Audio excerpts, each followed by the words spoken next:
شاید کلید بهترین ماشین ها را داشته باشی.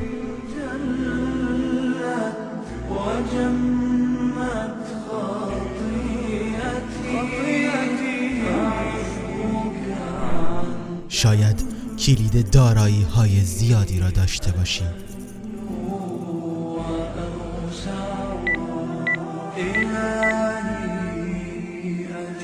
شاید کد گاف صندوق ها را داشته باشی.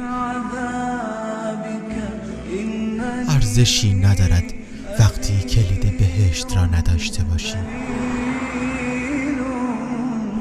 رسول الله علیه السلام می‌فرمایند هر کس مخلصانه اقرار کند که معبود بر حقی جز الله نیست وارد بهشت می‌شود.